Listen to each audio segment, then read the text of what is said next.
Thank you. I guess we'll get started. So thanks to coming to our session. It was labeled New York State Funded Resources for Brewers.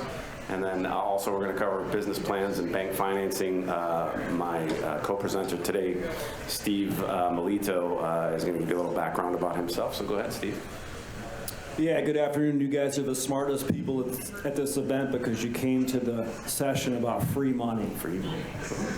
No, I'm just kidding. That's like I'm from the government and I'm here to help. I'm actually not from New York State. I'm from a nonprofit agency called FuzeHub that is funded by New York State. Our mission is to help manufacturers, and you are manufacturers, grow. Thanks, Steve. My name is Jim Now. I used to be the brewer at the Ellicott Brewing Company in the 21st century, way back in the day. I currently own one location, and then today's my last day at NYS Foods as the restaurant operations consultant in Western New York. So it's a good way to go out drinking a beer. I'd probably get fired if they saw this, but. And also, I'm partners with Eric Coleman in a new project we're doing in Williamsville, and so I'm going to talk a little bit more about like business plans and getting financed and everything else like that. This is really, like, we want to keep this open, so if people have questions as we go, raise your hand. We're going to ask each other questions as we go. Really just want this to be a conversation about getting as much information to you all as possible. So with that, I'm going to have Steve kick it off about what is FuzeHub. All right, I'm sure you see all these boring acronyms on the screen. You kind of have to know what they are to know the story about how to get money. So within New York State, there is an organization called the New York State Manufacturing Extension Partnership. And again, you're all manufacturers. This is a federal initiative, all 50 states and Puerto Rico. Within New York State, there are 10 regional centers, no matter where you live. There's an organization that's got boots on the ground that can help you with things like lean manufacturing if you want to go lean.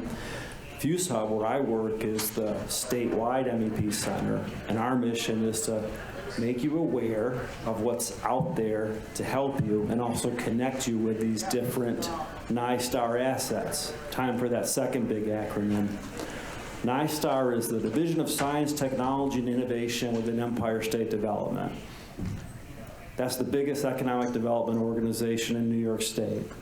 They're aware of what you're doing for the state. They're aware that there are 500 craft breweries out there. They want to see you succeed. Hopefully, at the end of this lecture, you'll remember NYSBA and NYMEP. And I've got cards I can hand out to you in case you don't. We can keep in touch. Some of the entities or organizations that are funded by New York State that can help you, there's one called NYSBC, which is the New York State Pollution Prevention Institute. If you're making beer, if you're using water, you got to deal with pollution issues. These people can help you with that process of mitigating, improving, and hopefully saving some money. Do they always have money? No, but can they help you get money? Yes. So again, this is something that if you don't remember anything else, remember FuzeHub from this because I can put you in touch with them afterwards.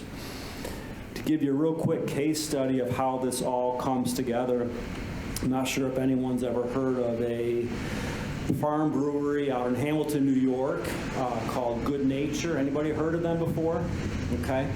So Good Nature, I was out there making some calls on manufacturers. They got a little thirsty. I wasn't even aware that there was a brew pub out there. I stopped in there, talked to the owner, Carrie Blackmore, and her then husband, found out that they had some needs.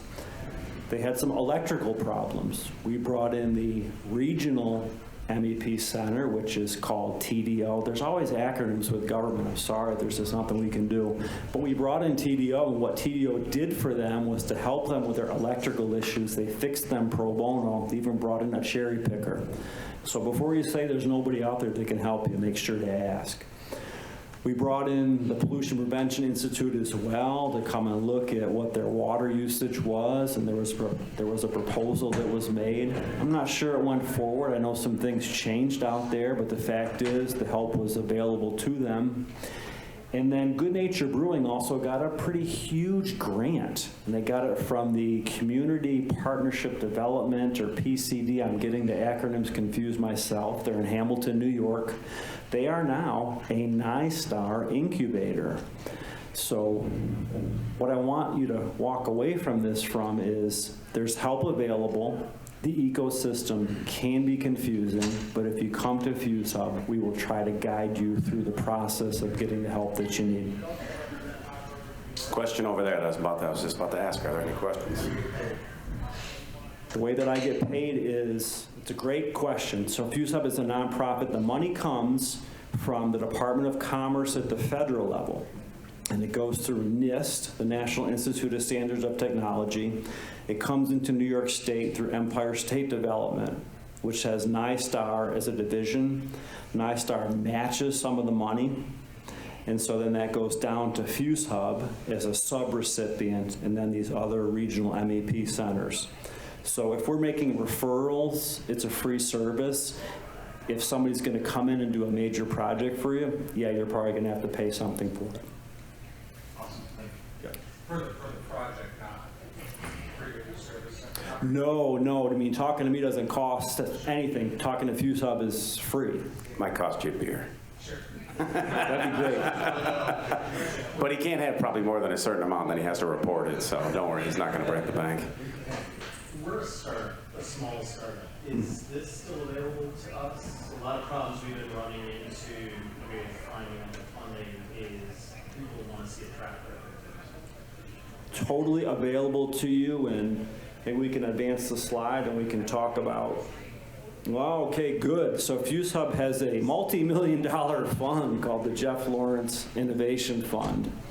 And so there are some different tracks to it. There's a commercialization competition. I'm going to check out a couple of notes to make sure I don't say anything that's going to get me fired. Maximum award is $50,000. The goal is to fund the improvement of a working prototype. Sounds pretty geeky. Sounds like it wouldn't apply to you, but maybe you're trying to improve upon a new brew or a flavor or something like that, and you've got a prototype already. You need to get to the next level, but you need the equipment to get it there. So that would be a viable use for it. In order to qualify for this, you got to have less than 100K in total revenue. If you're a startup, that's probably you, which is fine. You got to be formally incorporated in New York State, registered to do business. There might be a couple other check boxes you got to go through that we'll talk to you about. Hey, do you have a Dun & Bradstreet code? No. Okay, we'll help you get one. Do you have a manufacturing NAICS code? No, we'll help you get one. Those are some things that you would have to do to sort of satisfy this grant's requirements. Has there ever been a brewer that has qualified for this? No, I'm going to be frank with you, but we did have a company called Norway from Ithaca, New York. They're a beverage company. What they do is, I want to make sure I get this right again, they make a Nordic seltzer. They use the yogurt. They use whey, which is a byproduct of the yogurt, of course, and they use it as the main ingredient. So think outside the box. Yeah, it hasn't been a craft brewer yet that's won this thing, but that doesn't mean it can't be you. Second track with this, manufacturing grants. Again, the maximum award amount is $50,000. There's 2 rounds a year. We've already had one. There's one coming up in April, so don't sleep on this. If you think that this might apply to you, get in touch with me after this. I got cards here. The goal is to encourage collaboration between small to medium manufacturers, that's you, and nonprofits within New York State. What's a nonprofit? Across the state at these different universities that your tax dollars go to, there's entities that can help you solve things. Think about Cornell, for example. Tremendous assets when it comes to food, beverages, and agriculture. Is there a project that you could do with Cornell? Right? You got to get them interested because they would be the applicant on this, but you're ultimately the beneficiary because Cornell gets the money to do the work for you and you get the benefit from it. You can count equipment, materials, and supplies towards it. You can do some consultant and staff time if you need certain considerations. But don't rule it out because this could be something that could help you. Let me give you an example. Again, not a brewing company, not a craft brewer, but Queens Economic Development Corporation. Not even a university-based asset, but a nonprofit. They worked with a company called Pepperidge Provisions, which makes a hot sauce, and it helped to pay for this company to get a piston head fill machine. Now, if you're a startup, no matter where you are, you probably need new equipment. So this is something to look at and think about which nonprofit could help me get where I want to go. And then the third track of this is what's known as the Innovation Incentive Prize. I'm going to tell you, we haven't done one of these in a few years, but if we start to hear from some people and there's some pressure that builds, maybe there'll be another one. And when we did this Innovation Prize, we gave $15,000 to Buffalo Brewing Company. Anybody know them at all? Yeah. John Domrey's, okay. All right, we gave John some money. He had a 5-barrel brewery at the time. I'm not sure what he's doing these days, but he needed to fund a canning line. He didn't want to outsource it, and so we gave him money essentially to pay for this canning line. And then moreover, because he got into our ecosystem, we said, hey, John, have you talked to the New York State Pollution Prevention Institute yet? No, I haven't. What the heck are they? So we told him, and then he worked with them on a project that helped him with some of the wastewater remediation issues, and they paid for some of that costs. So getting those conversations going, and you guys are here today because you understand how to network, but don't forget about us. Network with us as well. Okay. Going to talk about some other grants. We're going to talk about some other grants, all right? So, Before you talk about these, can I ask you a question? yeah, sure. So a few years back, National Grid came through with a company, I think it was Green Energy or Lime or something like that, and they basically paid to upgrade our lighting, they paid to upgrade our fans and our coolers to high efficiency fans. They put in like temperature control stuff, and basically a portion of that was, you had to put some money out to take these upgrades, but that they covered a substantial portion of it. And I think the projected payback time was like 3 months because of the energy reduction or something like that. We're talking about grants like those things along those We're lines. talking about grants like this, and on the face it makes no sense, because would you pay somebody to drink less of your beer? Of course you wouldn't. But National Grid wants to pay people to use less of their power. Why on earth would they want to do this? It's because it costs so much money to build new power generation technologies. And so there are incentives for you to use less power. And so they have these business development grants that can pay for a number of different things: plant layout, marketing, sales, different things like that. So don't discount them. Cool. Yes?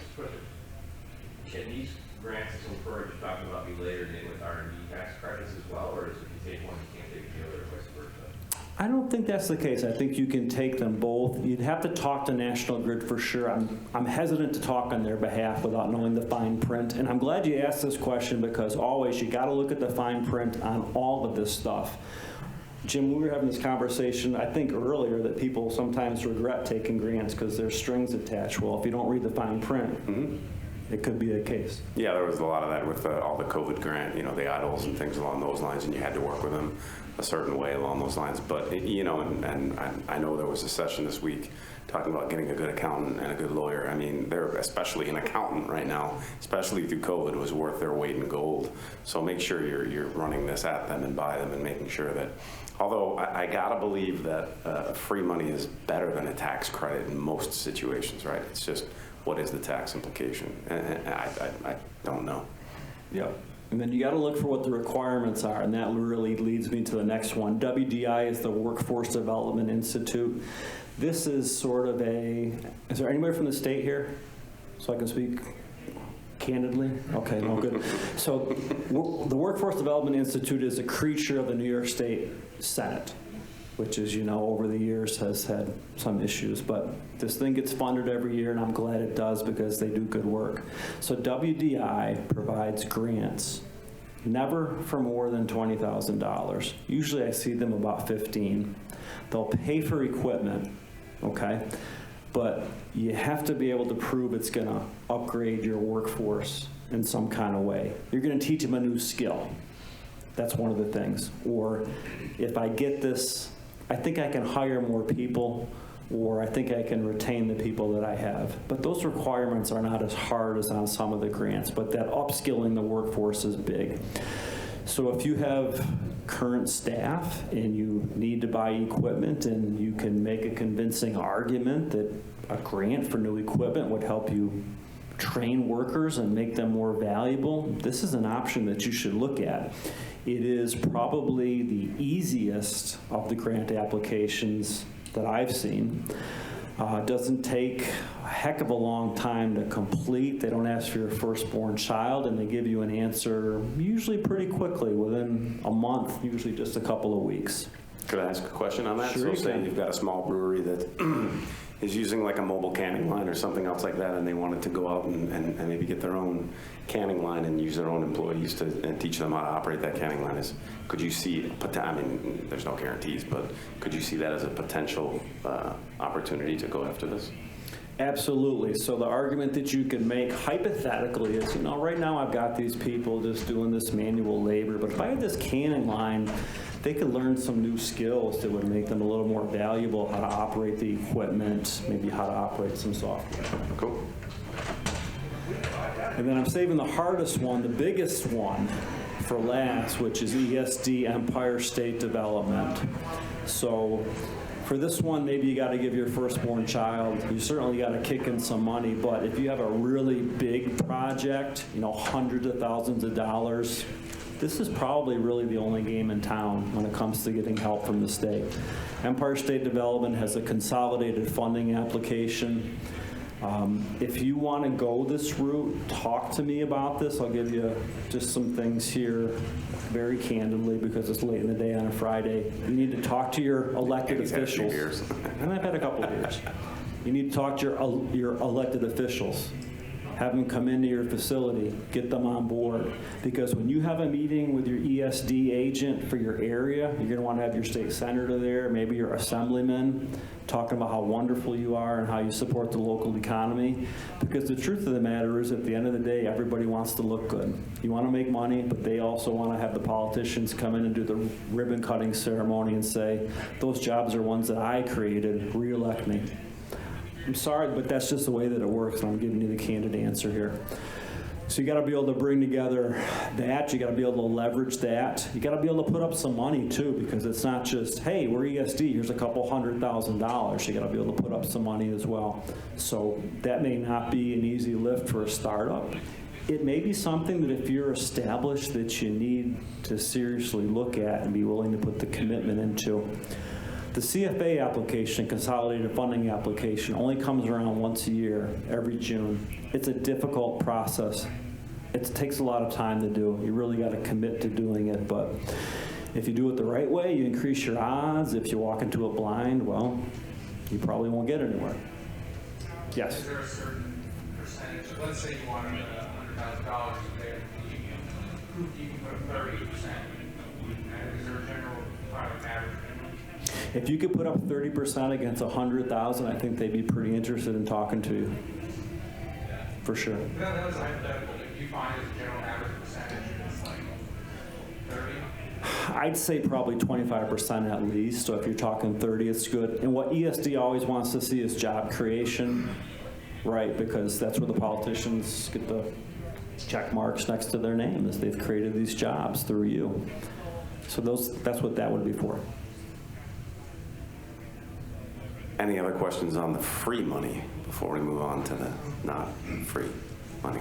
I would add also NYSBC. This isn't a question. I'm just kidding. But I would add NYSBC. We didn't know about this. They have a marketing grant. It's up to $15,000, and they will help you with any of your marketing plans, anything you're interested in trying to do, maybe you can't do. You have to spend the money, but it's a 50% return up to $15K, so it's something to look into. We're utilizing it's been very helpful, but yeah. It's a little late in the game too. I don't know when the deadline is, but when all of this COVID relief money came out, there was a ton of money that went to both the state, and then the state distributed to the counties and to other areas and things like that.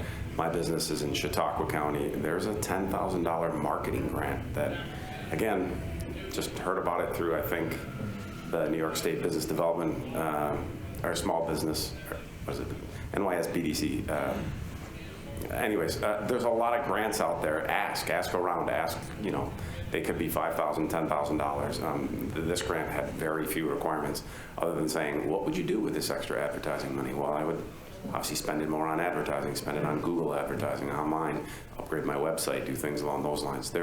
That program money is out there. I know a lot of it is probably going to come to the end. I don't know if it's in the middle of this year or the end of the year. Just remembering this off the cuff, but don't be afraid to just ask around, what's out there from these grants perspectives. And those are irregardless of any kind of manufacturing or anything else along those lines.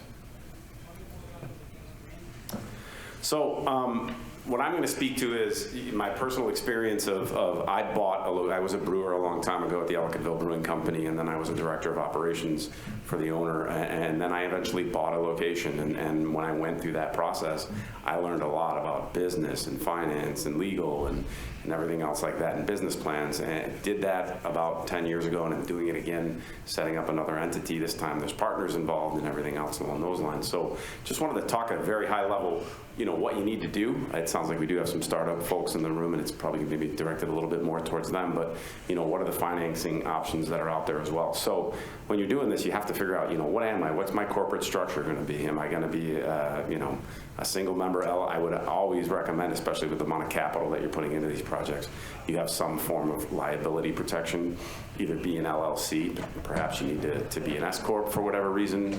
There are some C Corps that are out there. It does provide some advantages, even though it has some double taxation, but figuring out what your corporate structure is going to be, and that sometimes drives your tax status. If you're a C Corp, you're going to get taxed like a C Corp. If you're an S Corp, you're going to get taxed like an S Corp. If you're an LLC, there might be an advantage to get taxed as an S Corp. And you want to sit down with there was another seminar earlier about getting the right legal team and the right accounting team in there. You're going to spend a little money on this, but you're going to do it right, and it's going to save you a lot of money going through there. So know you have some ability to change that tax status as well too. And as always, this gets complicated quickly. Get that advice from a good legal or accounting source. Then you want to get money, right? Like, where are you going to get that money? Well, some of us are going to go to traditional banks. On my first go around to doing this, I actually just did it all with a local bank. We heavily collateralized a lot of things. I did something where I set up a 401k and moved all of my money into my 401k, and then borrowed $50,000 out of that 401k before I even started the business, and then used that to pay the money to open the business. You can get creative with these things, but you can go the route of a traditional bank. They're going to look at credit, they're going to look at assets, you're going to pledge your life away and everything else like that, but there is the opportunity to use traditional banks. If you haven't looked at it, I highly suggest you take a look at the Small Business Administration. Has a couple different loan programs. I'm only going to talk at a very high level, but they are out there. The rates are relatively good. In a lot of instances, there may be some fees up front. You're paying a little bit more up front to, number one, get the loan. You might be in a situation where a bank is just not going to feel comfortable, funding a project like this. So actually access to the loan, and then hopefully some pretty good rates. The rates that you do get on these SBA programs could be competitive and sometimes even a little bit better. So Jim, can I ask something? Sure. How do you talk to a bank? Do you go in there and tell them how wonderful your beer is and how everybody loves it? We're going to talk a little bit about that in a minute, but we're going to talk about what your business plan has to look like at a bank or an SBA versus other private investors.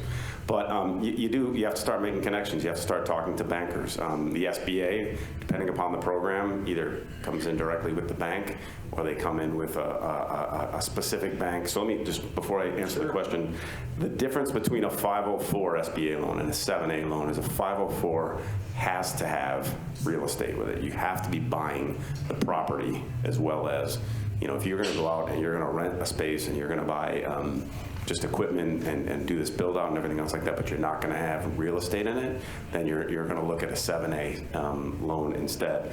A 7A could be used on a real estate deal. Some instances it might be a good idea, but really case by case, typically you see the real estate deals being on a 504 loan. The one that I'm involved with, we're creating a new local New York State craft beer bar. We went the route of the 504 because I'm a firm believer of buy your real estate. Because for two reasons. Number one, if you do a really good job, your landlord's going to know it. The rent's going to go up. And then number two, in the event that it just doesn't work out the way you thought it would, you didn't spend all of that money on rent and have no tangible asset behind it. So we went the route of the 504. There is some different types of 7As. There were some incentives to use these during COVID. Some of those incentives have gone, but the actual rates on them are still pretty good. And then You can go the route of private investors, right? And what is a private investor? A private investor could be a private loan. I borrowed some money from my parents the first time I did it, and promised them in blood that I would pay them back, but gave them no ownership because I did not want to work with my family. It could be a loan. It could be some portion of equity. You can get creative with the way that these things work. It could be equity with a forced buyback or something along those lines, but you can have those private investors. Any questions on that? I will talk to these different sources, but yeah, questions? More statement. When we went through the SBA, because we're a farm brewery, we had some access to agricultural money as well, or more appropriately, money at agricultural percentages as far as our funding. So look into that if you're a farm brewery. Make sure you make that known. That's a great call. I would not have known that, but that's an excellent call. Don't be afraid to look at your IDAs too, your industrial development. So I think the association it stands for. I know because as a brewery, you're creating some manufacturing jobs. The IDAs vary from county to county. Some of them for a while dipped their toes into restaurants, believe it or not. They don't really do much of that anymore, but you are a manufacturer. You may want to reach out to your county IDA and see if there's some tax abatements available along those lines. Again, not free money up front, but free money down the line. So the business plan. I always say there's one business plan for the bank. What's the bank want? The bank wants to know, how's your credit? What's your cash flow look like? Show me some projections and financials. Everything else along those lines is extremely number driven.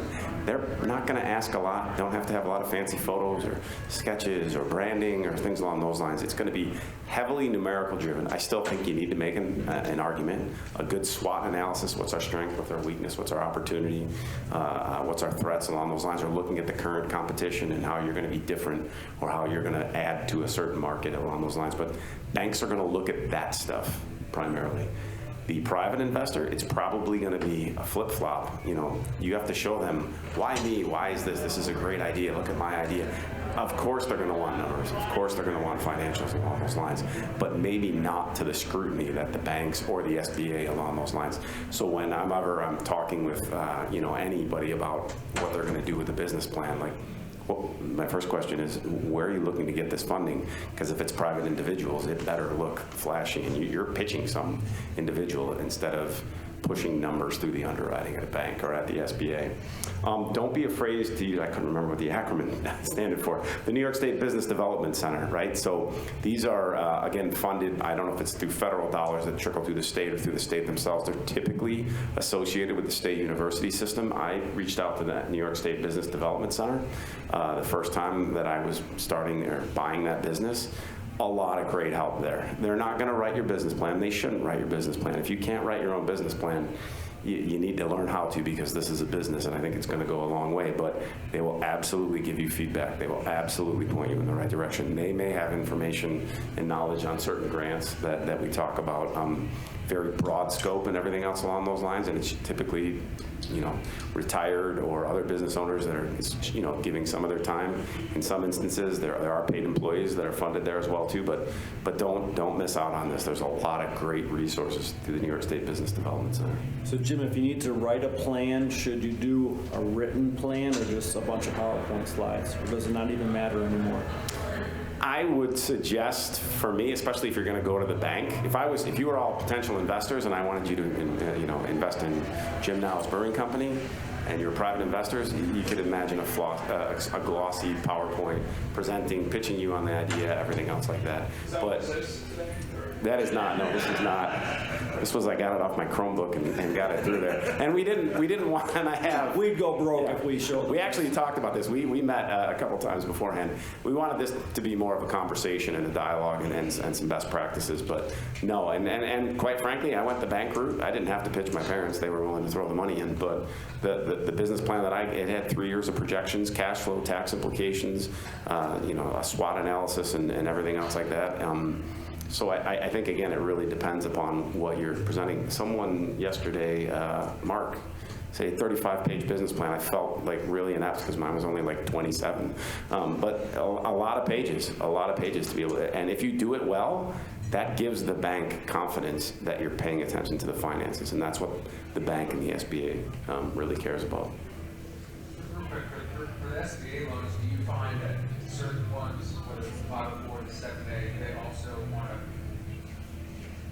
see that you've actually earned income, whether you contract through it ahead of time, like we pay you to prove you actually have sales, or whether you get an SBA commercial loan or something of the sort?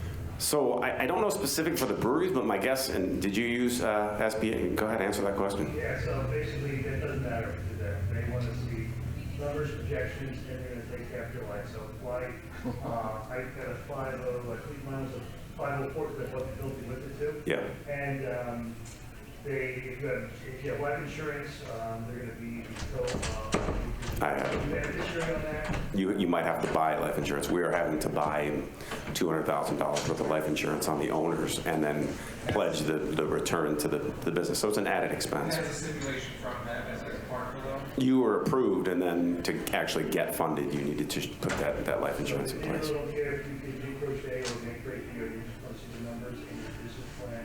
And on top of that business plan, I wrote a 20-page financial plan behind it, showing down to the penny how much things would cost and how much electricity fees would be through. So if you get that anal, their anal, they like to see that, and you do that structured plan in place. And I'm going to be honest, they probably have no ability to verify what you're putting down. I'm not telling you to fudge it. I'm telling you to do it. I had 3 business plans when I did it. I had the business plan that I showed the banks, everyone else like that, and that was, yes, this is what I'm going to do. It looked great.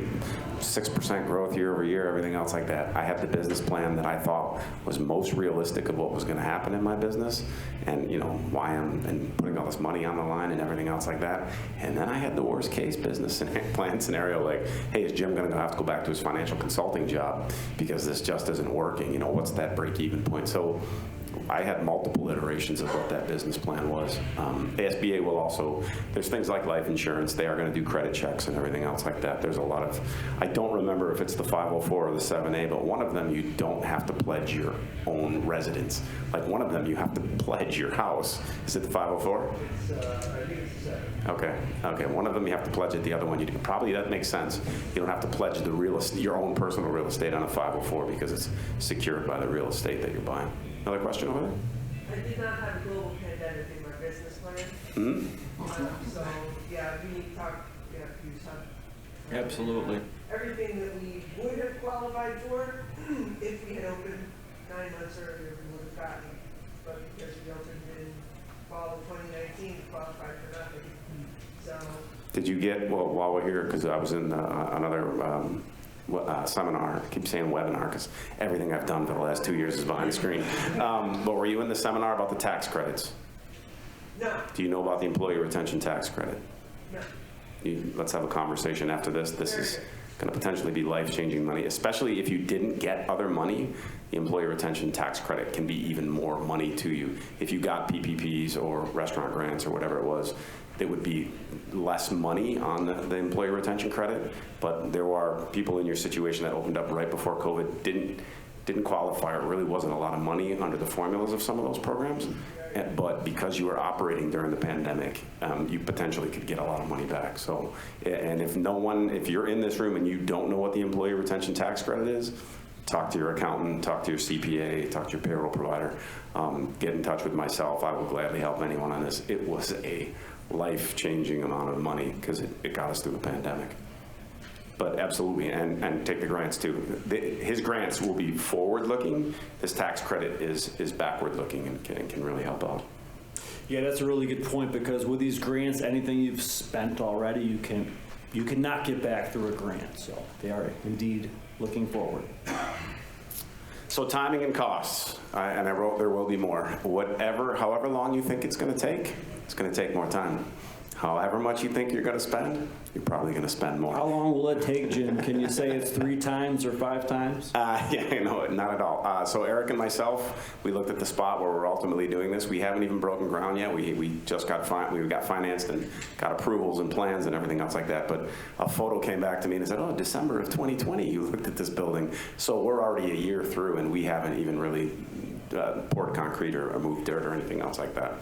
But just, if you're got a business plan and a model that says, I gotta be open by this time, and I can only cost this much, and if it goes a little bit over, I'm dead in the water. I would suggest not executing that business plan, because you're gonna put yourself in a difficult spot. Best case scenario, you're gonna be asking for more money and having different investors. So, design, funding, and lead times. I'm a finance guy. I had all of our money in place. Mark will tell you, he probably had a hard time with the SBA. I was so used to doing SBA PPP loans and restaurant grants and dealing with them. They probably had pulled my credit 13 times before that. The SBA was not the lagging part for our project. The lagging part was the design. I came up with an idea and a spot and everything else and said, this is gonna work and let's go get funded. And we got a bank talking, and then the bank's going, hey, your offer's gonna expire because we needed certain contingencies. We needed a permit from the village, and we needed all these other things for the bank to give us this money. So we kind of flip-flopped it. Our funding came first, and then we figured out all the details and the design and all those nuances that Mark talked about in his business plan. We had a good business plan, but we didn't have that design stuff, and it's taken a while. If you're dealing with a planning board, if you have done it already, you know what I'm talking about, but it just could be a bad week. Ours was almost approved in December. COVID shut it down in January. They didn't even do a remote one. And then when we went in February, 3 of the people had turned to their, and had gone the opposite way. After concessions, we started to get some pushback. So it can be a really difficult, sometimes it's a political process. You know, there's a lot of different things going into there, but just know that, and then architects, I didn't realize that you gotta have it down to the detail about what you're doing. So just know that those things are gonna come in, and it's gonna be different for everybody, but it's gonna take some time. Licensing and permitting. You have all of the stuff with the village and the town and everything else like that. You've got the state liquor authority. This is an opinion. This is not a fact. I don't like to deal with the liquor authority without having somebody in the room who's got a lot more expertise and experience and relationships with the liquor authority. When I bought a location, it was an existing operating business.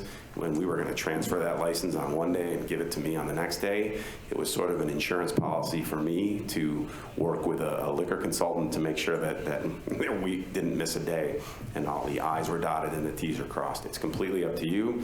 I tend to think of it more as an insurance policy so that it does happen. And also that was one more thing that I wasn't stressing about and thinking about and could be taken off my plate and could be, you know, have my hand held through that process and make sure that it works. That could be other things for you. It could be permitting in your town or anything else like that. But I do kind of highly suggest that. That's all I got from that perspective. I don't know if there's questions related to some of the SBA stuff or the timing or the business plans or the banks. In the back, yeah? So we were about to file for the employee retention credit, and that appears to not be around anymore. That is not true. So what happened, and the woman that did the tax credits earlier today had it fairly correct. They passed legislation that created the PPP and the tax credit at the same time in 2020, and you could only take one or the other. At the end of 2020, they passed additional legislation that extended the tax credit into 2021 for the first 2 quarters, but then the big thing was it said, hey, in 2020, you can have the PPP and you can have the tax credit. At the same time, in the same year, you can't use the same payroll for both, but if you have payroll that you didn't use towards the PPP, you can use that payroll towards the tax credit.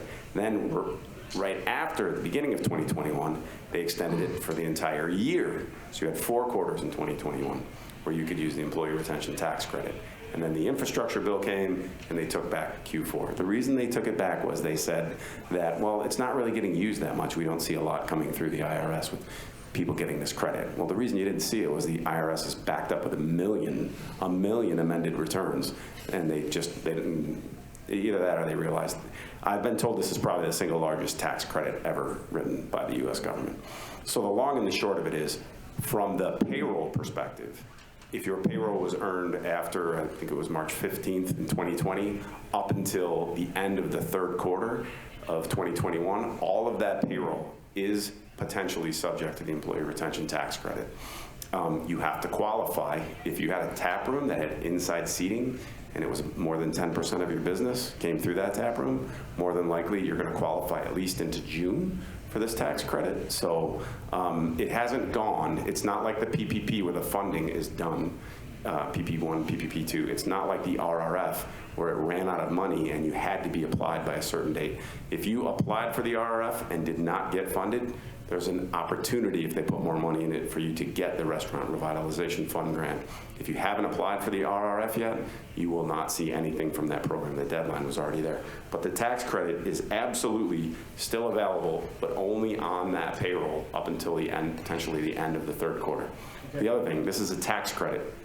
This wasn't funded with money. This was basically taken out of the taxes that they were collecting. So this shouldn't run out of money. They've created this credit. You should be able to take advantage of it. So back to the gentleman who asked the question, are you talking about payroll that was earned previously, or? The form online just says that you had to file it by the end of January. For the, when was the payroll earned? No, what year, what payroll, when were you trying to get, for what payroll time period, the payroll? I started to file it for the whole time period, but the form itself, when you click on the link, it says it needs to be filed by the end of January of 2022. Are you using like your payroll provider or something else like that? Or? I was on the IRS website. You can't file the employee retention credit directly with the IRS from the website. It has to be done. So the employee retention credit, where the money comes from, you pay payroll taxes on your employees. You file a 941 every quarter. The tax credit gets filed on that 941. Now, since we're past the third quarter of 2021, you're amending that. It's called a 941X. You amend that 941X, and you do that calculation, and then 18 months from now, 12 months from now, you'll see that tax credit. But let's definitely connect. But you should be able, if you had payroll, basically from March of 2020 through whatever date in 2021, you should be able to get some tax credit for that, even if you got a PPP. So Jim, how do these guys and gals find time to brew beer with all this paper? You hire a good CPA. And here's the other thing. I'll be honest. I did this for 18 months at US Foods. They trained me up on this, and it was people way smarter than me that taught me how to talk about this. I did not do this myself. I had a good CPA that did this for me. I have worked with other customers who don't have good CPAs or need a better CPA or need help with this. And quite frankly, the ones that are really good are just not taking that business right now because they're in the midst of tax season. They need to get through what they need to get through. But everyone knows about a staffing shortage, right? Accountants have a staffing shortage, partially just for the same reasons that we do, but partially because they made a whole bunch of new regulations and everything along those lines. Be patient. That tax credit, you have until the first deadline for second quarter of 2020 would have been due July 30th in 2020. So you have until July 30th of 2023 to amend that quarterly return. You do it quarter by quarter by quarter. So, you know, you're not under the gun, and I can tell you right now, it's going to be very hard to get the time in front of a good accountant until probably sometime early part of May. A lot of money there, if I haven't said that enough times. Other questions? SBA. The 504, I should have explained this too. The 504 loans are done with a primary bank, and then there's a secondary lending institution that is affiliated with the SBA that they write a secondary loan for you. So the 7A loans are written directly through the bank, and sometimes the banks have the approval to not even have to go to the SBA for approval. Some of the smaller banks have to get that loan approved by the SBA. So the 7A can be a little bit quicker. There's something called a 7A Express that is very quick, but it gets a little more complicated on those 504s versus the 7As. Is that the Prosper loan or something along that lines? The Prosper? I don't know that terminology. I know there were 7A Express loans, and during COVID, they waived actual principal and interest payments on those. So there was a lot of relief that was going through on that. I'm pretty sure the answer is yes, but just to say out loud, for the 504 and 7A, you get a loan, those can only be used for capital. It can't be like, this will help my ingredients for the year. It has to be capital investment work, materials. I can't speak to the 7A. I know the 504 stopped at any sort of, not perishables, but like cost of goods, right? You couldn't put cost of goods in there. You couldn't put any startup labor in there. You couldn't put petty cash or operating money on there, but you could have real property And then you could have equipment and you could have improvements. We are funding everything through to our POS and our glassware and everything else like that is all getting funded on this 504. Now, the minute we bring people in and train them, you know, and honestly, they set this amount of money and you figure out if you're probably going to use it all and then maybe a little bit more, but they set that amount of money. But if you want to get reimbursed for those expenses, it's only on certain things. You couldn't submit a you know, like a bill of lading for grain or something else like that, or an invoice, and then get reimbursed on that. But I believe the 7A is the same as you know. Yeah. It's the same in that you can't get rid of it. Yeah, they're very finite, you know, where you can allocate them. But Well, if you don't get reimbursed, you get the check, so if you send them the invoice, so you can close the check out, you know,